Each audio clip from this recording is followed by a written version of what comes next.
Hello people of YouTube, I'm Anna, aka Articulately Composed, and like many of you, I am not a fan of the cops. Okay, that's an understatement. The police are an inherently flawed institution and we would be much better off as a society without them. And as a creator, the last thing I want to put in my work is accidental pro-cop propaganda. Thing is, that's a little more complicated than you might think. Today we're going to be exploring the idea of propaganda, and how to avoid the kinds of tropes that accidentally glorify the kinds of corrupt systems that keep this country's problems going strong. So without further ado, let's get started. What is propaganda exactly? It's easy to think of it in terms of government posters depicting the Red Menace, or maybe those racist old Disney cartoons that depict Japanese people as horrible stereotypes. Blatant, obvious attempts to demonize a specific group of people for a specific purpose. And yeah, that's definitely propaganda. It's a way of showing a country's perceived enemies as an evil, inhuman threat. Or maybe it's a certain conservative talking point about making America great again. Or military recruitment posters talking about how great the army is. That kind of propaganda is designed to make a country out to be amazing, no matter what kind of atrocities it's committed. But it's not always that simple. If you've ever watched an action movie in the post-9/11 era, you're familiar with another kind of propaganda. Maybe you've noticed how all the bad guys tend to be a specific ethnicity and religion, for no particular reason. It's racism! Or you've started to notice how many pieces of media show the cops as the good guys, or the military, or just the government in general. As anti-capitalist artists, we want to show how these kinds of systems hurt people, how systemic bigotry and violence cause lasting damage, and how we need to fight against them. Easy, right? Just don't make the cops the good guys, right? Look at that timestamp. You know there's gonna be more to it. So, my co-writer Jonaya is actually a photographer. All the images you're about to see are hers. And back in 2020, she began photographing the BLM protests in Austin, Texas. She'd done a little bit of protest photography before, but this was different. This time she was getting maced and shot at by the cops. The cops were in full riot gear. She wanted to show people what was happening. To show everyone how bad the cops were and how badly they treated the protesters. So she took a lot of photos, like this one, showing the cops laughing at protesters. Or this one, showing cops with assault rifles and live ammo looking over unarmed protesters like they were in a fucking war zone. But the more she did this and the more she talked to people in the protest movement, she started to realize something. The way that some of these pictures were seen was going to depend entirely on the person looking at them. Because art is always the product of both the artist's intentions and the perspective of the people looking at it. And some of the people looking at it are gonna be shit people. So that first photo might be intended to show the cruelty of the police, but to a reactionary, to someone who's favorable about the cops, it's gonna look like it's humanizing them. Or that second photo might show the overreaction of the cops and the danger they pose. Or, if someone thinks the cops are good guys, it just looks like a cool photo of the cops doing their job. The thing is, art isn't value neutral. Even if you just take a random photo and put it out there, everyone's gonna have their own reading. That goes for any form of art that's conveying any kind of message. And even if you, as the artist, want a certain reading, there will be people out there who will give it the worst possible reading, given the chance. And maybe that reactionary reading becomes more prominent. And if you're trying to make art with a revolutionary message, that's undermining what you're trying to do. It's probably more obvious when it comes to real life stuff, but framing does matter in fiction too. We'll get back to Jonaya's photographs and what she learned in a little bit. But first, let's take a page from the history of this channel, and let's talk about Mindfang. Okay, maybe we won't talk about Mindfang right away, but I promise we will get to her eventually. But first, let's talk about fiction and how it informs how people see the world.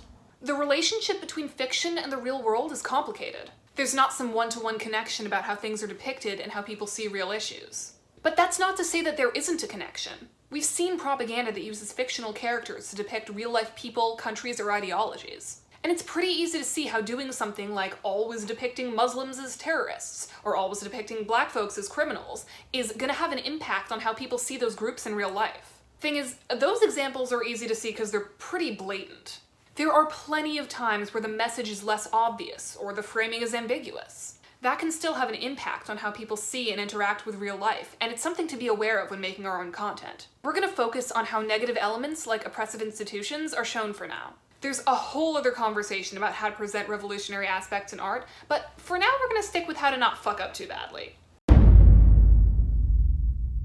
This is a big one in mass media, especially the stuff that's produced by big corporations. It's the idea that systems, governments, militaries, police forces, capitalism, are good things that we need to aspire to. Maybe the specific version of those things have issues, but the idea itself is inherently a good one. Here's where you find your thinly veiled military propaganda, like the MCU movies, made with the approval of the US military, and every single movie, TV show, book, or video game that shows the cops as being there to protect the weak and helpless, rather than, arrest them for being on the sidewalk during a peaceful protest. It's also when you see broad systems like imperialism or capitalism shown as good things. Maybe capitalism has a few flaws in these works, but the idea of capitalism is seen as a good thing if it had a few tweaks. The horrors brought on by these systems are downplayed or ignored in favor of an idealized version of them. If you want to make art with a revolutionary or anti-capitalist message, you're probably not making the cops out to be the good guys. But there is a chance your audience has folks in it who have this as their default reading. This is particularly difficult if you're trying to make satire, if you're trying to show the absurdity of the systems we live under. Because some of your audience will look at that and they'll think, oh, that's good actually. Not that you can control how your whole audience sees your work, but it's something you should be aware of. Maybe don't imply that an authority could fix all of our problems, because that implies there's a certain good type of authoritarian that we can trust if only we figured out the specifics of it. Or, for example, showing peacekeeping military while ignoring the colonialist and racist undertones that often come along with. We get it, right? Oppressive systems are bad. We should probably not show them as good things. But sometimes just not showing them as good isn't enough. The idea that oppressive systems are neutral is surprisingly common in modern fiction. Capitalism isn't shown as the harmful force it really is. It's just treated as a natural aspect of our reality that's been around forever, despite modern capitalism only being a couple hundred years old. The police aren't an inherently racist, oppressive institution. They're just the result of the individuals in a specific police force. The military isn't a key aspect of modern imperialism. They're just here to protect our country. It's easy to accidentally frame authoritarian, oppressive structures as neutral because so many stories are just about the people inside those systems. They're individual stories, so the individual reading makes sense. It stops being about the bigger picture. Not that it's a bad thing to tell stories about the individuals inside these systems, but it's just something to keep in mind while you're creating art. When talking about the police, you're going to hear the phrase, "a few bad apples," used a lot. Either in a sarcastic way by anti-police folks, or in a genuine way by people who actually support the institution. The idea is that it's either just a few bad officers and the police as a whole are good, or maybe that those few bad officers cause the police as a whole to be bad. Same thing for something like capitalism. The idea that there are some bad CEOs or landlords, but most of them are decent people just trying to make a humble living. The whole problem here is that those institutions aren't inherently good. They're built on frameworks of power and oppression. Capitalism is built on the exploitation of the working class. Police are built on racist violence. You can't ignore this and pretend that the flaws of these systems are caused by a few individuals. Because that only reinforces to your audience that they should be focusing on holding individuals accountable instead of questioning the systems as a whole. Okay, so maybe you get that. You know these are bad institutions, and you're gonna make sure you show that. But also, maybe those institutions don't have to be bad, you think. Maybe someone could fix them. Fix it from within, perhaps? Even if you're acknowledging the problems within an institution, this is sending the message that the way to make things better is to work within it, glorifying reformers rather than revolutionaries. And sometimes painting revolutionaries as dangerous outsiders who are going too far by demanding we dismantle oppressive power structures entirely. It still ignores the heart of the problem. It's the thinking that makes us look for better ways to do capitalism, instead of recognizing that capitalism isn't sustainable. If revolutionary art gives us hope that these systems can be torn down, then fix it from the inside art gives us hope that we can work within the existing framework to make the foundation not based in oppression. But that's not real. You can't take a system that was always built on bad ideas and just make it better. The same kind of attitude is what drives comedic portrayals, things like Brooklyn Nine-Nine, where the system is just kind of there in the background while the focus is on the wacky hijinks, which is fine when the system isn't the fucking cops, especially when people are becoming more and more aware of the realities of police violence. It feels a little bit weird to present a precinct from one of the most notorious police departments in the US as just a quirky setting for a sitcom. So yeah, maybe don't show how institutions are good actually, or how they could be good if we just tried super hard to make a really good version of capitalism. Probably one where we're all Amazon employees and living as indentured servants on Mars or some bullshit like that. But also, there's one other problem. And now's the bit we get to talk about Mindfang. One of the ways that fictional framing can present a system as being basically good or having good elements is to ignore the systems entirely in favor for the individuals within.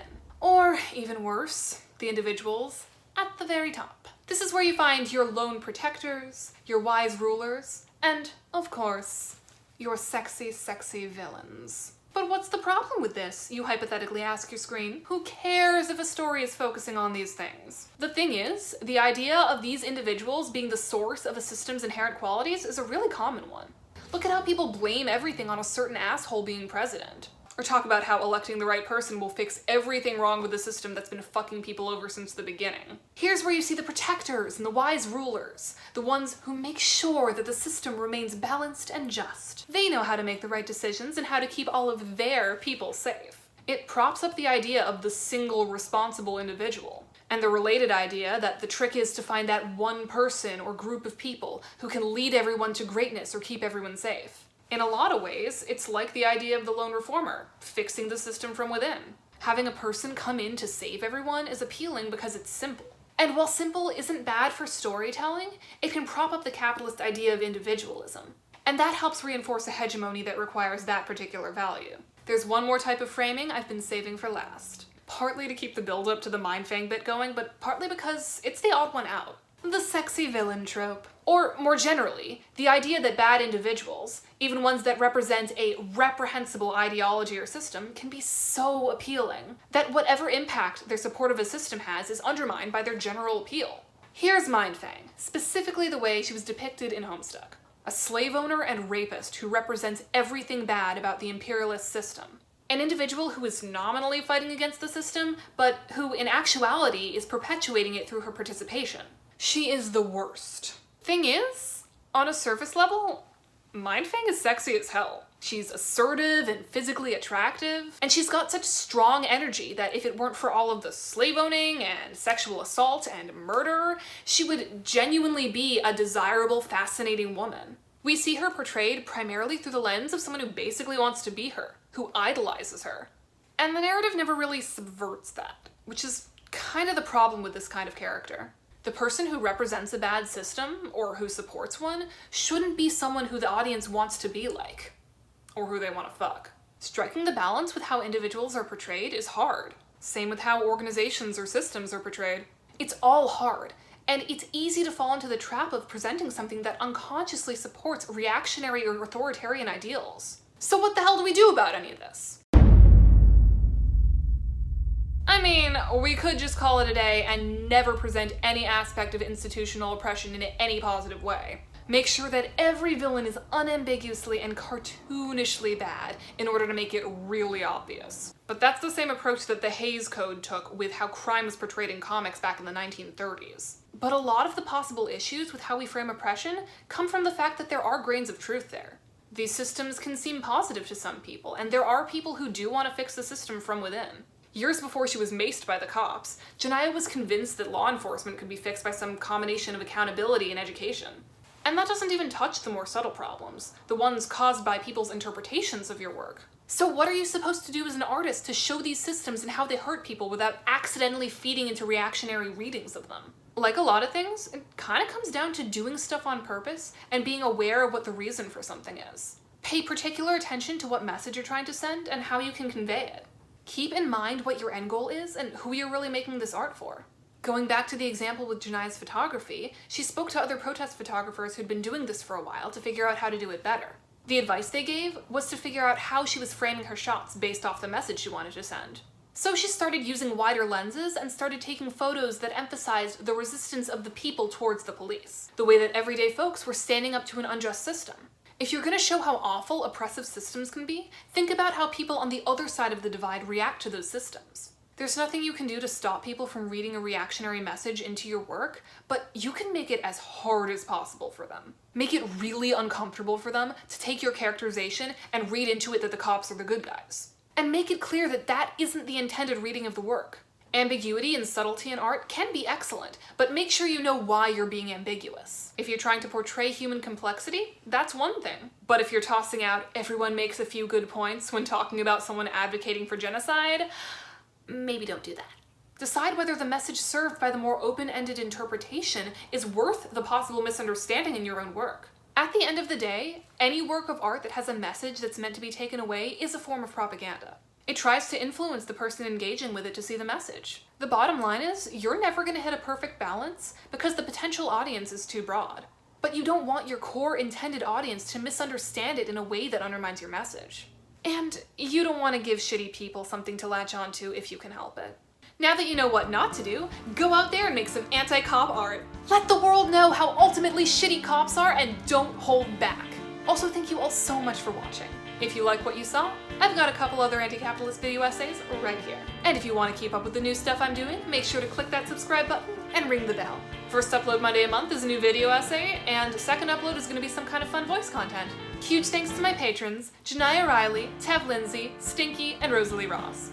If you want to see more of me, check out my social media in the links below.